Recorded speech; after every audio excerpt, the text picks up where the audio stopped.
نصلي ونسلم على سيدنا ومولانا محمد النبي الكريم الأمين المكين الرؤوف الرحيم. أما بعد، أعوذ بالله من الشيطان الرجيم. بسم الله الرحمن الرحيم. إنا فتحنا لك فتحا مبينا. وقال الله تبارك وتعالى في مقام آخر: إذا جاء نصر الله والفتح ورأيت الناس يدخلون في دين الله أفواجا. صدق الله مولانا العظيم.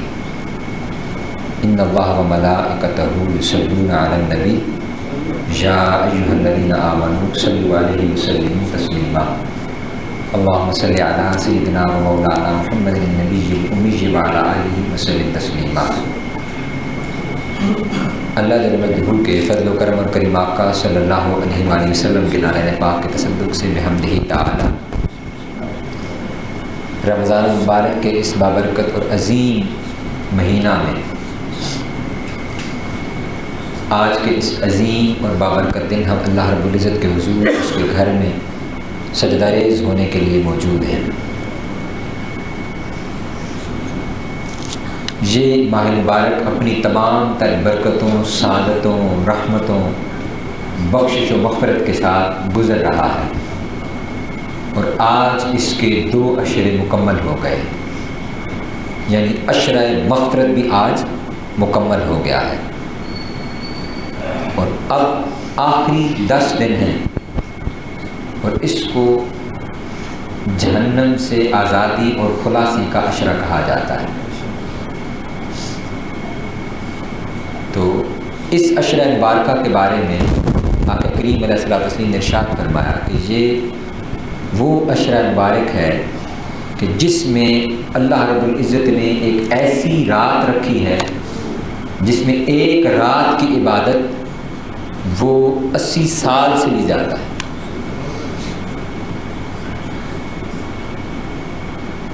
اور پھر دوسری جگہ جو قرآن مجید میں ارشاد فرمایا ہزار ماہ سے زیادہ افضلیت حاصل ہے اس رات کو. پھر یہی 10 دن ہیں جن کے اندر ہم مسنون اعتکاف بیٹھتے ہیں. اعتکاف کے حوالے سے یہ سن لیں کہ یہ مسنون اعتکاف جو ہے یہ سنت مؤکدہ علی الکفایہ ہے. سنت مؤکدہ یعنی آقا کریم علیہ الصلوۃ والتسلیم خود ہر سال اپنی حیات مبارکہ میں کیونکہ اعتکاف فرماتے تھے تو اس لیے اس سنت کے ہوتے ہوئے یہ تاکید ہے، یعنی اس میں بیٹھنا لازم اور ضروری ہے. کفایہ کا مطلب یہ ہے کہ یہ ہر ایک پر لازم نہیں ہے. بستی میں محلے میں سے چند لوگ اگر بیٹھ جائیں تو وہ تمام محلے اور بستی والوں کی طرف سے ادا ہو جاتا ہے، اور یہ مسجد میں بیٹھا جاتا ہے. مسلمان عاقل بالغ کے اوپر یہ لازم ہے، اور خواتین جو ہیں وہ اپنے گھر میں کسی ایک حصہ کو مخصوص کر کے اعتکاف گاہ ڈکلیئر کر کے وہاں پر بیٹھتی ہیں. مسجد میں بیٹھنے والے وہ مسجد سے باہر نہیں جا سکتے اور غیر ضروری مشاغل کے اندر شامل نہیں ہو سکتے. اس صورت میں ان کا اعتکاف وہ باقی نہیں رہتا اگر وہ باہر نکل جائیں یا گپ شپ کے اندر دنیاوی مشاغل کے اندر مشغول ہو جائیں. اعتکاف کا لغوی معنی جو ہے نا وہ جم کر بیٹھنا ہے، یہ اس کا لغوی معنی ہے، جم کر بیٹھ جانا. اور اصطلاح میں کہتے ہیں کہ ایسا بیٹھ جانا کہ انسان دنیا و ما فیہا سے کٹ کر فقط مولا کے لیے بیٹھ جائے. اور اس کا مقصود بھی یہی ہے، یہ یاد رکھیے. ایک ہے کہ فقط ایک رسم کے طور پر اعتکاف بیٹھ جائے کہ ایک عبادت ہے کہ جیسے ہم باقی عبادتیں کر رہے ہیں، اور پھر ہم کیا کرتے ہیں کہ اعتکاف بیٹھ کر عبادات میں مشغول رہتے ہیں. تلاوت کی کثرت ہوگی، تسبیحات کی کثرت ہوگی، لیکن ان سارے معمولات کے اندر یہ ذہن میں رہے کہ اگر یہ عبادت کرتے ہوئے بھی دھیان اس کی طرف نہیں جا رہا اور اس من کے شیشے کا میل صاف نہیں ہو رہا، یہاں سے بغض، کینہ، حسد، غیبت، چغلی، بہتان بازی وہ صاف نہیں ہو رہی، اخلاق کے اندر اور کردار کے اندر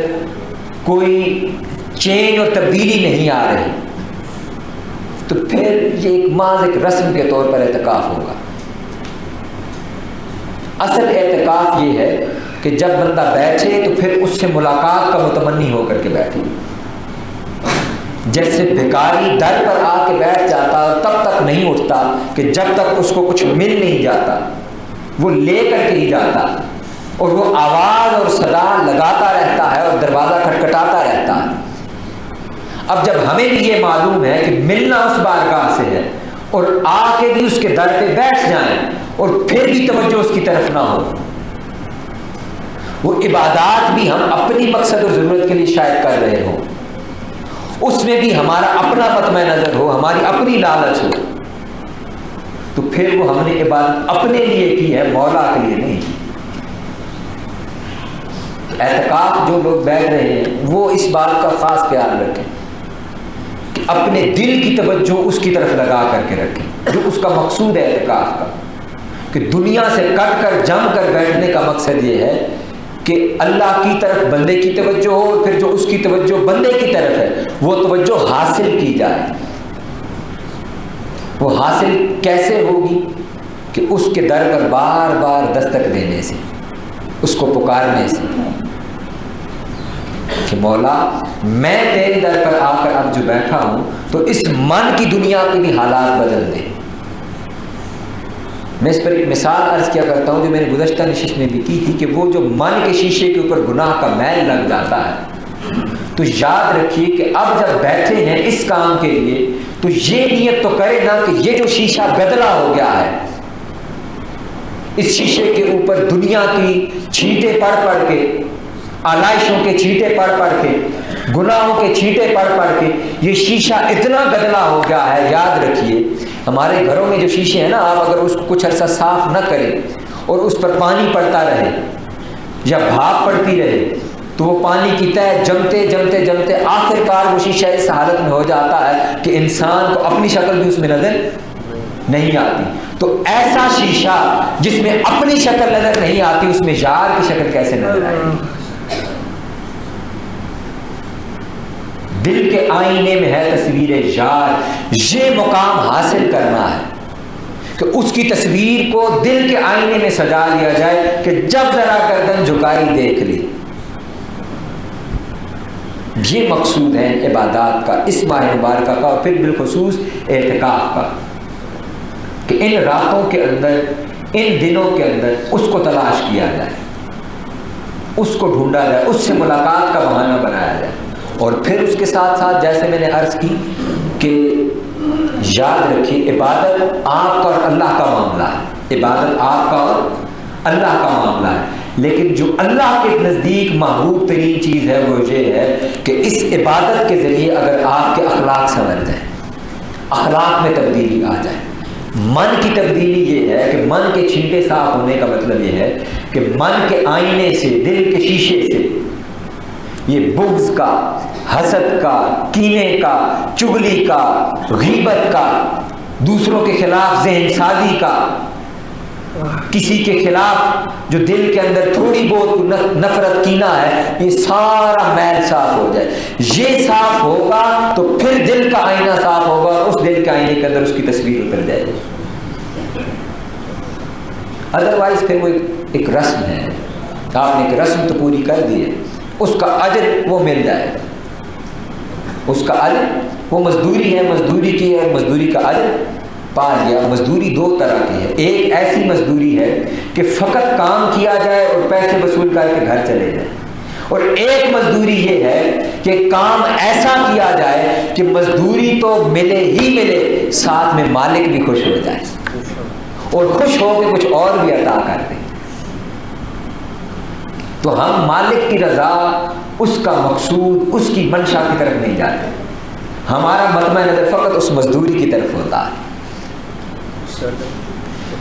تو یہ آخری 10 دن ہیں، ان کو اس انداز کے اندر گزاریں۔ اور پھر جو لوگ میں نے کہا کہ معتکفین ہیں، ان سے گزارش ہے کہ وہ اس بات کو ملحوظ خاطر رکھیں کہ ان کا من اور ان کے کردار اور ان کے اخلاق کے اندر کچھ نہ کچھ تبدیلی ضرور آئے۔ وہ 10 دن بعد جب یہاں سے نکل رہے ہوں تو ان کے قدم یہاں سے باہر نہ جا رہے اس دروازے سے، اور ان کو ایسے لگے گھر جا کر کہ جیسے وہ حج کر کے آ رہے ہیں، ایسے گناہوں سے نتھرے ہوئے، اور کوئی جو معصیت کا خیال ہے وہ بھی ان کو برا لگے، گناہ کا خیال بھی بھاری ہو طبیعت کے اوپر، تو پھر سمجھے کہ ہاں واقعی میں نے کوئی 10 دن اللہ کی بارگاہ میں اللہ کے حضور اعتکاف کیا ہے۔ آج کا جو دن ہے 20 رمضان المبارک، یہ اسلام کی تاریخ کے اندر ایک بڑا عظیم دن ہے، اور اس کو نسبت حاصل ہے جس کو ہم کہتے ہیں عمومی اپنی زبان کے اندر فتح مکہ۔ سن 8 ہجری 20 رمضان مبارک کو یہ واقعہ رونما ہوا، اور کل کا جو دن آنے والا ہے 21 رمضان، وہ اس دن کو نسبت حاصل ہے حضور مولا کائنات مولا علی کرم الکریم سے کہ 19 رمضان مبارک کو آپ کو ضرب لگی مسجد کے اندر، اور 21 رمضان مبارک کو آپ نے شہادت پائی۔ تو اسی مناسبت سے، ان 2 دنوں کی مناسبت سے آج کی ہم گفتگو یہی موضوع ہوگا۔ اللہ رب العزت نے جو سورہ فتح نازل فرمائی، اور اس کی جو پہلی آیات جو میں نے آیت آپ کے سامنے تلاوت کی، انا فتحنا لک فتحا مبینا، اور سورہ نصر کی ابتدائی 2 آیات میں نے تلاوت کی کہ اللہ رب العزت نے ارشاد فرمایا بسم اللہ الرحمن الرحیم اذا جاء نصر اللہ والفتح ورأیت الناس يدخلون فی دین اللہ افواجا۔ جو سورہ فتح کی آیت مبارکہ، اس کا بیک گراؤنڈ میں عرض کرنا چاہوں، اس کا معنی اللہ رب العزت نے ارشاد فرمایا کہ محبوب ہم نے آپ کو ایک بڑی کھلی اور عظیم فتح عطا فرمائی، انا فتحنا،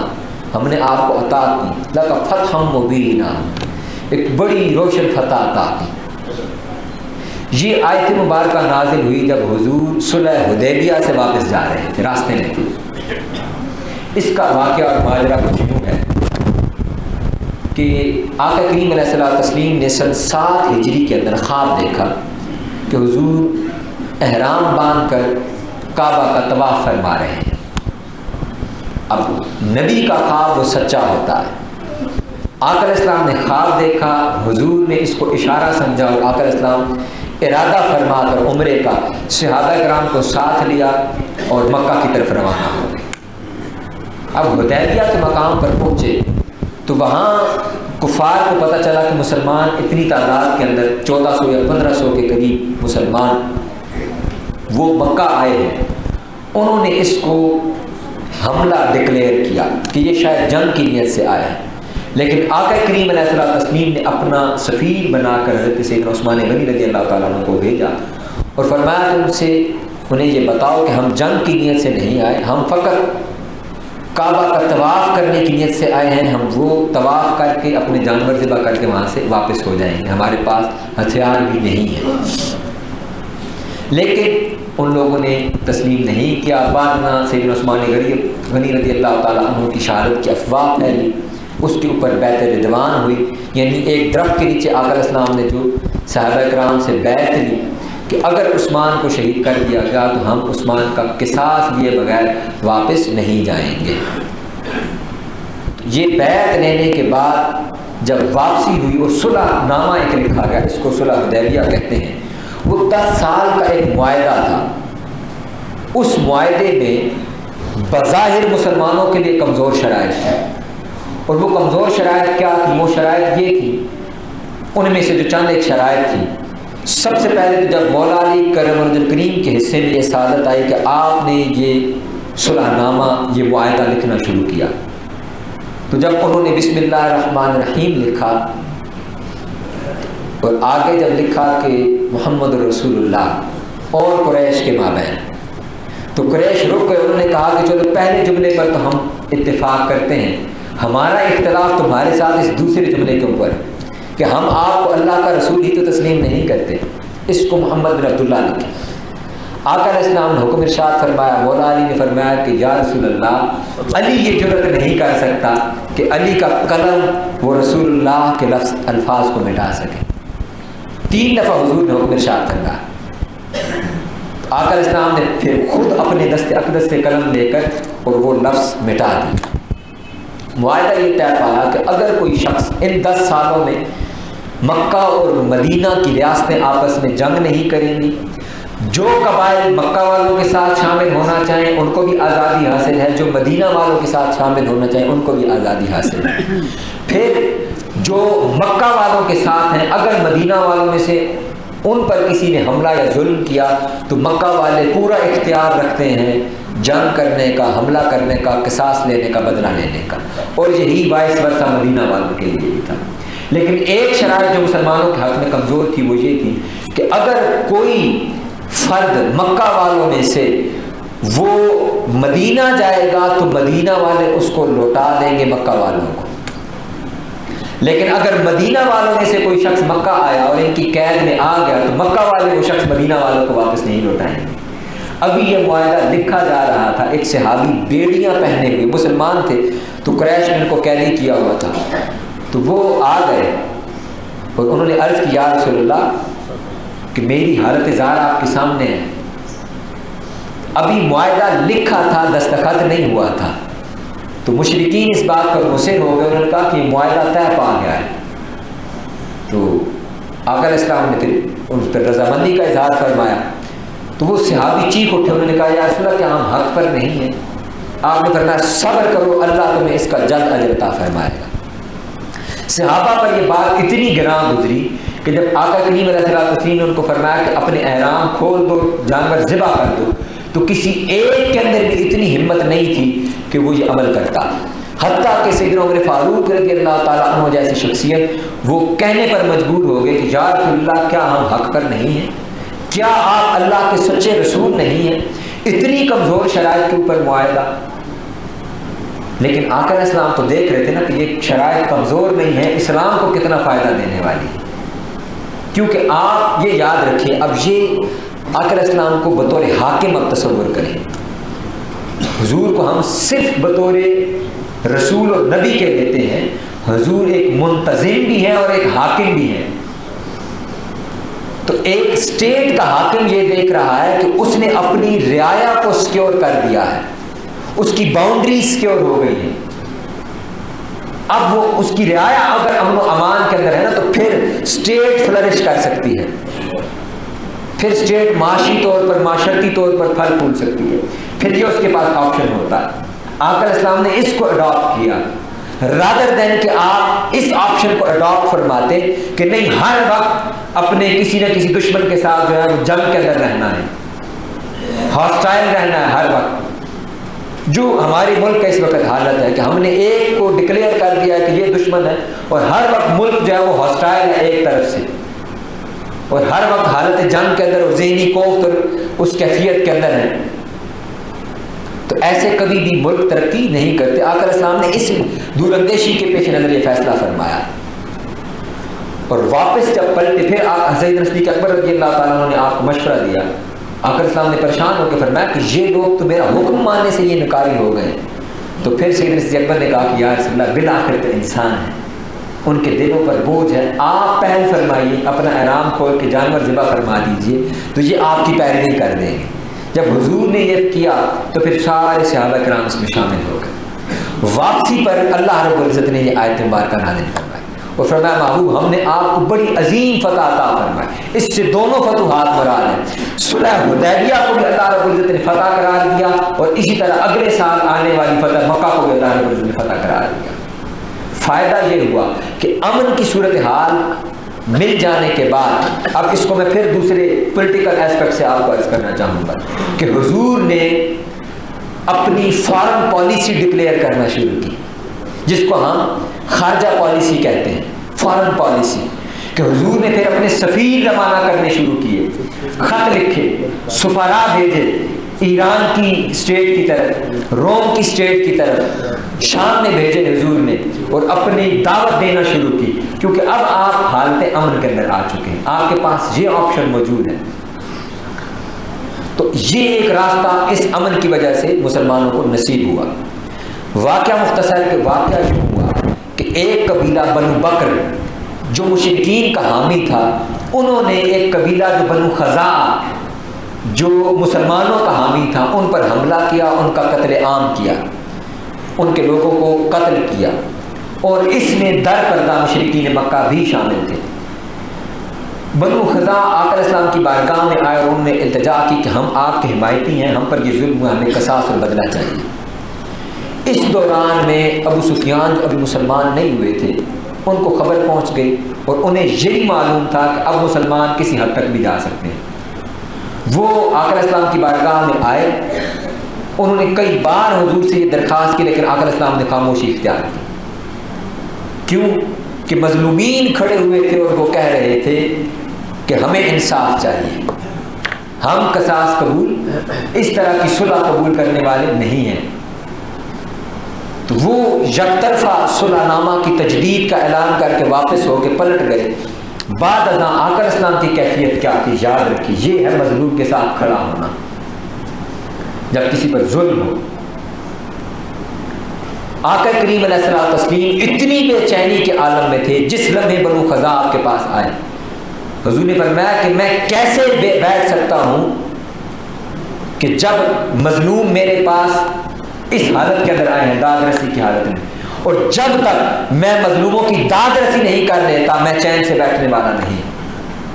حضور یہ جملہ دہراتے، کبھی دروازے سے اندر جاتے، کبھی باہر آتے، اسی جملہ کو کہتے کہتے آپ نے زرہ شریف پہنی اور اپنے لشکر کو تیاری کا حکم دیا۔ ایسی صورتحال کے اندر قصہ مختصر، لشکر ترتیب پایا، مسلمان اکٹھے ہو کر کے وہ مکہ کی طرف روانہ ہوئے۔ اس دوران آقا علیہ السلام نے پوری انٹیلیجنس، جس کو آج کل کے دور میں ہم انٹیلیجنس کہتے ہیں، جو خفیہ ادارے ہیں، آقا علیہ السلام نے ان کا بھی پورا اہتمام فرمایا کہ راستوں کے اوپر اپنے اہلکار بچھا دیے اور ہر آنے جانے والی خبر کے اوپر نظر رکھی تاکہ فتح ان کو، مکہ والوں کو یہ معلوم نہ ہو کہ مسلمانوں کا لشکر آ رہا ہے۔ اور ان کو اس وقت معلوم ہوا جب مکہ سے باہر ایک جگہ ہے مرع الزہران، وہاں پر جب مسلمانوں کا لشکر پہنچا تو تب مکہ والوں کو خبر ہوئی کہ وہ تو گھیرے جا چکے ہیں، چاروں طرف سے ان کو گھیر لیا گیا۔ ابو سفیان کو معلوم ہوا تو وہ رات کی تاریکی میں چھپ کر نکلے کہ وہ دیکھیں کہ باہر کیا ماحول ہے۔ انہیں خبر نہیں تھی کہ کتنا بڑا لشکر ہے اور کیا ہونے والا۔ وہ آئے تو مسلمانوں نے ان کو گرفتار کر لیا، وہ ان کو قتل کرنا چاہتے تھے۔ حضرت عباس بن عبد المطلب انہوں نے ان کو اپنی پناہ میں لے لیا، پناہ میں لیا کیونکہ وہ سردار تھے، حاکم تھے۔ ان کو، اس کو کہتے ہیں پولیٹیکل لینگویج کے اندر، یہ انٹرنیشنل ریلیشن کے ایتھکس ہے کہ آپ کسی بھی ریاستی سربراہ کو یا کسی بھی فوج کے سپہ سالار کو براہ راست اس طرح کبھی قتل نہیں کرتے۔ یہ آقا علیہ السلام نے یہ عطا فرمائے۔ آج کے اس ماڈرن دور کے اندر جس کو ہم جنیوا کنونشن کہتے ہیں کہ سفیر قتل نہیں کیے جائیں گے اور اس ڈیلیگیشن کے اندر جتنے لوگ ہیں ان کو نہیں مارا جاتا، جنگی قیدیوں کو لوٹایا جاتا ہے، یہ سارے ایتھکس جو ہیں آج کے اس ماڈرن دور کے اندر جو اسٹیٹ ایتھکس ہیں اور جو پولیٹیکل ایتھکس ہیں انٹرنیشنل ریلیشنز کے، یہ آقا کریم علیہ الصلوۃ والتسلیم کے عطا کیے ہوئے ہیں۔ ایک ریاست کا سربراہ ہے، وہ جب آپ کی پناہ میں آ گیا ہے اور آپ کے قبضہ میں آ گیا تو آپ اس کو براہ راست قتل نہیں کرتے تاں آ کر کے وہ آپ کے ساتھ حالت جنگ میں نہ ہو۔ تو یہ ایک صورتحال تھی۔ پھر وہ آقا علیہ السلام کی بارگاہ میں ان کو لے کر کے گئے۔ اب یہ قابل غور جملے ہیں، یہ بڑے قابل توجہ بات ہے، یہ عقیدے کا مسئلہ بھی ہے، اسی کے اندر چھپا ہوا ہے کہ ابو سفیان کو جب آقا علیہ السلام کی بارگاہ میں پیش کیا گیا تو آقا علیہ السلام نے ان کو جملہ ارشاد فرمایا، میں ابو سفیان کیا اب بھی وہ وقت نہیں آیا کہ تم جان لو کہ ہمارا رب سچا ہے اور تم ایمان لے آؤ اور تم یہ جان لو کہ میں اللہ کا رسول ہوں؟ انہوں نے کہا ہاں، اگر ہمارا رب سچا ہوتا تو آج کے دن ہم اس کی مدد اترتے ہوئے دیکھ رہے ہوتے، اس نے آپ کی مدد کیا تو آپ کا رب سچا ہے، جس کو اللہ رب العزت نے فرمایا اذا جاء نصر اللہ والفتح، جب اللہ رب العزت کی نصرت اور فتح، وہ محبوب دونوں آپ کے پاس آ گئے، تو یہ وہ موقع تھا۔ اگلا جملہ ان کا بڑا قابل توجہ ہے، انہوں نے کہا ہاں اس بات میں ہمیں تردد ہے کہ شاید آپ اللہ کے رسول ہیں یا نہیں۔ حضرت عباس بن عبد المطلب کو یہ بات سمجھ آ گئی کہ یہ آقا علیہ السلام کو بات ناگوار گزر کی اور ان کی گردن ماری جائے گی۔ انہوں نے ان کو پھر متوجہ کیا، لیکن آقا علیہ السلام تو دل کے حال جانتے تھے نا، تو حضور نے ارشاد فرمایا کہ ان کو باہر لے کر جاؤ اور ان کو لشکر دکھاؤ۔ تو حضور نے لشکر کو پھیلا کر کے بٹھایا ہوا تھا اور فرمایا کہ اپنا ہر ٹولی جو ہے وہ اپنا اپنا الاؤ جلائے۔ انہوں نے الاؤ روشن کیا ہوا، ان کو لگا کہ ایک بہت بڑا عظیم الشان لشکر بیٹھا ہوا ہے۔ تو ان کے دل کے اوپر ایک بڑی ہیبت طاری ہوئی. ایسے موقع کے اوپر اب یہ ایک اور اسٹیٹمنٹ شپ ہے کہ حاکم ریاست کا وہ کیسے کام کرتا ہے, اس کی دانائی کیسے کام کرتی ہے. انہوں نے کیا کیا کہ آپ کو معلوم تھا کہ یہ سردار ہے, یہ حاکم وقت ہے اس وقت اسٹیٹ کا, مکہ کی ریاست کا. آقا علیہ السلام نے اوپن اعلان فرما دیا کہ جو ابو سفیان کے گھر کے اندر پناہ لے گا اس کے لیے بھی امان اور پناہ ہے. اور ان کے ایمان کی حالت یہ ہے, یہ جو میں نے کہا نا کہ عقیدے کی میں بات کروں گا, عقیدے کی بات یہ ہے کہ غزوہ حنین جو اس کے بعد ہوا, بڑی قابل توجہ بات ہے, غزوہ حنین جو اس کے بعد ہوا جس میں بڑا مال غنیمت آیا. آقا کریم علیہ السلام نے جب واپس تشریف لائے تو طائف کے قریب آپ نے وہ مال غنیمت تقسیم فرمایا اور اہل مکہ کو 100 لدے ہوئے اونٹ آپ نے عطا فرمائے. وہ یہی لوگ تھے, وہ یہی لوگ تھے, ان کو طلقاء کہا جاتا ہے. تو جب صحابہ کرام نے کہا کہ یا رسول اللہ صلی اللہ علیہ وسلم 10 سال آپ کے ساتھ اور گزشتہ پچھلے اگر ملا لیں تو 22 سال سے تو آپ کی حمایت میں ہم لڑ رہے ہیں, جنگیں ہم نے لڑی ہیں, بچے ہمارے شہید ہوئے ہیں, مال اسباب ہمارا خرچ ہوا ہے, آج یہ سب کچھ واپس آنے کا وقت تھا تو آپ نے مکہ والوں کو عطا فرما دیا. تو حضور نے وہ تاریخی جملہ ارشاد فرمایا, حضور نے فرمایا کہ میں نے ان کو اس لیے یہ چیزیں عطا کی ہیں کہ شاید ایمان ان دلوں کے اندر راسخ ہو جائے. یہ وہ لوگ تھے کہ جنہوں نے ظاہری اسلام کی تمکنت کو دیکھ کر, طاقت کو دیکھ کر اسلام قبول تو کیا لیکن ایمان ان کے دلوں کے اندر راسخ نہیں تھا. اور آج کے اس دور کے اندر فتنہ یہ ہے کہ ہم کھڑے ہو کر کے ان لوگوں کے جلوس نکالیں, ان لوگوں کے عرس منائیں اور ان کو سامنے لا کر کے کھڑے کریں مولا علی کرم کریم کی ذات کے سامنے جو پہلے دن سے ایمان لانے والے ہیں, اور ان کی ذات کے مقابلے میں ان کا اعلان کرے اور ان کی شان بیان کی جائے. یاد رکھیے کہ ظلم ہے انسانیت کے ساتھ اور مسلمانوں کے ساتھ اور مسلمانوں کے ایمان کے ساتھ. یہ ایک بار نہیں, آقا اسلام نے کئی بار یہ بات ارشاد فرمائی کہ شاید ایمان ان کے دلوں میں راسخ ہو جائے, شاید ایمان ان کے دلوں کے اندر راسخ ہو جائے. یہ ظاہر سے تو ایک مسلمان ہے اور مولا علی کرم کریم وہ ذات ہیں کہ جب یہ مکہ فتح ہوا تو آقا علیہ السلام نے جب سارے بت جو گرانا شروع کیے تو جو اونچے بت تھے, آقا علیہ السلام نے مولا علی کو حکم دیا کہ علی تم اس مور نبوت اور اس کاشان نبوت پر کھڑے ہو کر کے ان بتوں کو توڑو. تو مولا علی حضور کے حکم سے بت شکن بھی ہیں اور اس شان کے حامل بھی ہیں کہ تاریخ انسانی کے اندر فقط مولا علی وہ ہے اور فقط مولا علی کے صاحبزادے اور شہزادے وہ شخصیات ہیں جن کو حضور کے کاندھوں پر سواری کرنے کا شرف حاصل ہوا. بت شکن صرف علی ہیں یا علی کے بیٹے. تو یہ مولا علی کریم کو یہ شان حاصل ہے. اور پھر اگلے سال جب حجت الوداع فرمایا آقا اسلام نے تو واپسی کے اوپر غدیر خم کے مقام کے اوپر آخری آیت جب نازل ہوئی, جب اللہ رب العزت نے ارشاد فرمایا کہ الیوم اکملت لکم دینکم, کہ آج کے دن محبوب ہم نے آپ کا دین مکمل کر دیا ہے. تو آقا کریم علیہ الصلوۃ والتسلیم نے غدیر خم کے موقع کے اوپر خصوصی پڑاؤ کیا. یہ طویل حدیث ہے کہ آقا السلام نے اسپیشلی طور پر قافلے کو رک جانے کا حکم دیا. انہوں نے سمجھا کہ شاید قافلہ تھک گیا ہے, سفر لمبا ہے, تو حضور نے اس لیے حکم دیا ہے. آقا علیہ السلام نے وضو فرمایا اور اس کے بعد ممبر منگوایا اور پھر ممبر پر کھڑے ہوئے خطاب کرنے کے لیے اور پھر ارشاد فرمایا کہ اے لوگو کیا میں تمہاری جانوں سے زیادہ بڑھ کر قریب نہیں ہوں. جو آیت مبارکہ ہے نا کہ النبی اولیٰ بالمؤمنین من انفسہم, یہ سوالیہ انداز میں آقا السلام نے تلاوت فرمائی تو تمام لوگوں نے جواب دیا کہ یا رسول اللہ ہاں آپ ہماری جانوں سے بڑھ کر کے قریب ہیں. آقا السلام نے ارشاد فرمایا اگر ایسا ہی ہے تو جان لو من کنت مولاہ فہذا علی المولاہ, تم میں سے جو شخص مجھے اپنی جان سے زیادہ قریب جانتا ہے اور مجھے اپنا مولا جانتا ہے وہ ہر اس شخص کے لیے علی اس کی جان سے بڑھ کر عزیز اور قریب ہے اور علی اس شخص کا مولا ہے. پھر اگلے جملے ارشاد فرمائے آقا اسلام نے ارشاد فرمایا کہ اے باری تعالیٰ میں اس سے محبت کرتا ہوں تو اس سے محبت کر، اور جو اس سے محبت کرتا ہے تو اس سے محبت کر، جو اس سے بغض رکھتا ہے میں اس سے بغض رکھتا ہوں، اے باری تعالیٰ تو بھی اس سے بغض رکھ۔ مولا علی کرم کریم کی ذات یہ عین ایمان ہے، یہ ایمان کی کسوٹی ہے۔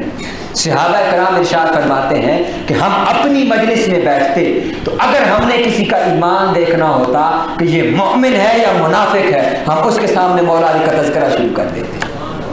جس کا چہرہ کھل اٹھتا جان لیتے کہ یہ مومن مسلمان ہے، جس کے چہرے کے اوپر سوالیہ نشان آ جاتے، گڑبڑ ہو جاتا، پریشانی ہوتی کہ ہر وقت علی کا تذکرہ کرتے رہتے ہیں، کسی اور کا تذکرہ نہیں سناتے، کوئی اور منقبت نہیں پڑھتے۔ جس دل کے اندر یہ خیال آئے، جس دل کے اندر مولا علی کا ذکر تو ایمان کی حلاوت ہے، ایمان کی بڑھوتری کا سبب ہے، تو ساری عمر اگر یہی ذکر کیا جائے تو اس میں کیا پریشانی ہے؟ ذہن میں یہ سوال کبھی نہ آئے مولا علی کا ذکر سن کر، جس لمحے یہ خیال آئے تو اس لمحے اس حدیث کو ذہن میں لے آئے کہ صحابہ نے تو فرمایا تھا کہ علی کا ذکر سن کر چہرے خوش ہو جاتے ہیں، کھل اٹھتے ہیں۔ تو اگر دل، امام شافعی نے اس کے اوپر پھر پورا قصیدہ کہا کہ امام شافعی جہاں جاتے مولا علی کا تذکرہ کرتے، حضور کی اہل بیت کا تذکرہ کرتے، ان کو کہا جاتا کہ علی تو شافعی تو رافضی ہو گیا ہے، یہ تو ہر وقت وہ علی علی کرتا رہتا ہے یا اس کے بچوں کا ذکر کرتا رہتا ہے۔ تو انہوں نے فرمایا کہ لوگوں جان لو، اگر مولا علی کا ذکر کرنا وہ رفض ہے تو پھر شافعی سے بڑا اس دنیا کے اندر رافضی کوئی نہیں ہے۔ اور پھر فرمایا میں تمہارے چہروں کو دیکھتا ہوں اور تمہارے چہرے دیکھ کر تمہاری نسلیں پہچانتا ہوں کہ جب میں علی کا ذکر کرتا ہوں تو تم مجھ سے کہنا شروع کرتے ہو کہ ہمیں کسی اور طرف کا ذکر سناؤ، جب تم یہ جملے بول رہے ہوتے ہو تو میں تمہاری نسلیں پہچان رہا ہوتا ہوں۔ جس کو صحیح ابن حبان کے اندر آقا اسلام نے ارشاد فرمایا کہ لوگوں جان لو میری اہل بیت سے بغض رکھنے والے کے اندر 3 علامتیں اور نشانیاں پائی جائیں گی۔ پہلی نشانی یہ ہے کہ اس کا خون اصل نہیں ہوگا، یعنی ظاہری سی بات ہے کہ جو حضور کے خون سے محبت اور وفا نہیں کرتا، اس کا معنی یہ ہے کہ اس کے اپنے خون کے اندر اصلیت نہیں ہے۔ اور دوسری چیز ارشاد فرمایا کہ یا اس کی ماں نے اس کو حیض میں لیا ہے، اور تیسری علامت یہ ہے کہ وہ شخص پکا منافق ہے۔ تو دوستان مکرم، آج کی اس گفتگو کا خلاصہ یہ ہے کہ آقا کریم اور ایک اور بات کہ جو فتح مکہ کے موقع کے اوپر آقا اسلام نے ارشاد فرمائی وہ کردار تھا، وہ اخلاق تھا۔ ہم جو اکڑ کر کھڑے ہو جاتے ہیں ہر جگہ کے اوپر اور ہم سمجھتے ہیں کہ یہ ہمارا رائٹ اور ہمارا حق تھا۔ رائٹ اور حق تو یہ تھا کہ مکہ فتح کر لینے کے بعد ان لوگوں کی جانیں لے لی جاتی جنہوں نے 10 سال آپ کی جانیں لی۔ آقا اسلام نے کیا ارشاد فرمایا لا تثریب علیکم اليوم۔ آج حضور نے ارشاد فرمایا آج کون سا دن ہے؟ تو سارے مکہ والوں نے جواب دیا آج بدلے کا دن ہے۔ پھر خود ہی کہنے لگے کہ ہم نے آپ کو کریم پایا ہے، آپ کے گھرانے کو کریم پایا ہے، آپ تو اس گھرانے سے تعلق رکھتے ہیں۔ آقا اسلام نے ارشاد فرمایا آج بدلے کا دن نہیں ہے، لا تثریب علیکم اليوم، آج کسی کے اوپر کوئی بدلہ نہیں ہے، عام معافی کا اعلان کرنا۔ کردار یہ ہے کہ آپ کے پاس اختیار بھی آ جائے اور حق پر بھی ہوں، ایسے موقع کے اوپر اخلاق دکھانا اور معاف کر دینا۔ اللہ رب العزت سے دعا ہے کہ وہ ہمیں ایمان کی بھی سلامتی عطا فرمائے اور اخلاق کی سلامتی عطا فرمائے۔ وما علیہ الا البلاغ۔